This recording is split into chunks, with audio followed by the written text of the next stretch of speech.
Welcome to my channel Karma Romance Stories. Please like, subscribe for more videos. I had my jacket on and the gift for my daughter was already in the car. It was supposed to be a peaceful family dinner. Then my phone buzzed. My lawyer sent only for words. Call me immediately. I smiled thinking it was about paperwork. 5 minutes later I realized I was walking into the biggest betrayal of my life. What he told me about my own daughter changed everything. Before this night ended, my entire family would be forced to choose a side. Stay with me because every detail matters and the ending is something no father could ever prepare for. For most of my life, I believed family was everything. I worked long hours, missed holidays, sacrificed vacations, and built a successful business so my wife and daughter would never struggle. Every decision I made was for them. Even after my wife passed away, I promised her that I would always protect our daughter no matter what happened. That promise guided every choice I made. I paid for the best schools. I helped buy her first home. I supported her business when it struggled. Whenever she called, I answered.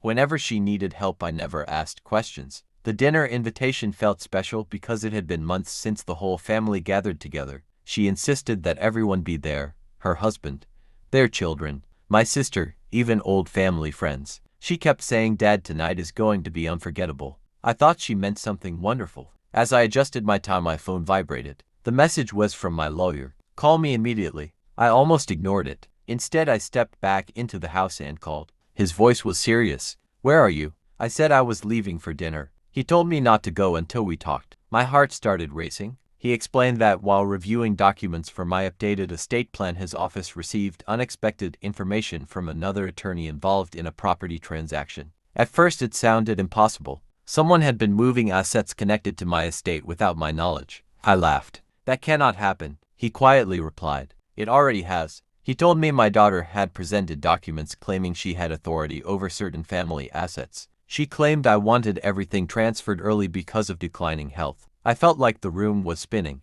I was healthy. I never signed anything like that. He asked one question. "Have you signed any blank papers recently?" Then I remembered. Months earlier, my daughter brought several documents saying they were routine insurance updates. I trusted her completely. I signed without reading every page. Silence filled the room. My lawyer finally spoke. "We need to verify every signature immediately." I canceled dinner without explaining why. Instead, I drove straight to his office. Stacks of documents covered the conference table. Some signatures looked genuine. Others looked copied. Several pages contained language I had never approved. Properties, investment accounts, future inheritance arrangements. Everything had quietly been reorganized. I could barely breathe. The lawyer pointed to one page. "This document would have given immediate control of major assets to your daughter." Another page removed safeguards we created years ago. I whispered, "Why would she do this?" He had no answer. The next morning, we hired forensic document experts. Within days, they confirmed multiple irregularities. Some signatures were authentic. Others appeared transferred from unrelated documents. Nothing was as simple as it seemed. I wanted answers before making accusations, so I invited my daughter to lunch. She smiled as though everything was normal. We talked about family, the children, her business.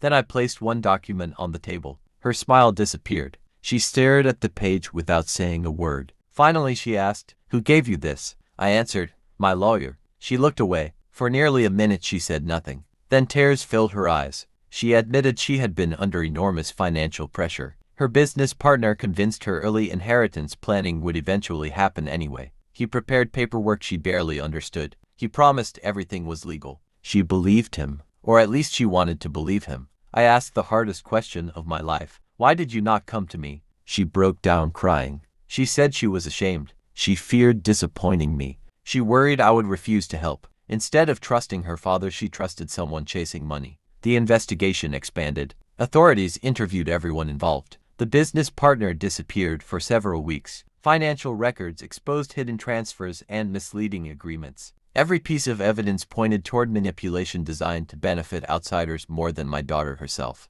She had become part of a plan she never fully understood. Months later, the legal process ended. The questionable documents were canceled. Every asset returned to its original protection. New safeguards ensured nothing similar could happen again. My daughter accepted responsibility for the mistakes she made. She apologized privately and publicly. Trust was not rebuilt overnight. Some wounds never completely disappear, but honesty became the first step toward healing. The next family dinner happened almost a year later. There were no expensive decorations, no speeches, No surprises, just quiet conversation, laughter from grandchildren, simple homemade food. As everyone prepared to leave, my daughter hugged me tighter than she ever had before. She whispered, "Thank you for giving me another chance." At that moment, I realized something important. Money can divide families. Secrets can destroy trust. But truth spoken at the right time can save what still remains. That phone call from my lawyer did not destroy my family. It exposed the truth before it was too late. Sometimes the most painful conversations become the beginning of real healing. Never sign documents you have not carefully reviewed. Never allow trust to replace wisdom. The people we love deserve honesty and accountability. In the end, our greatest inheritance is not money.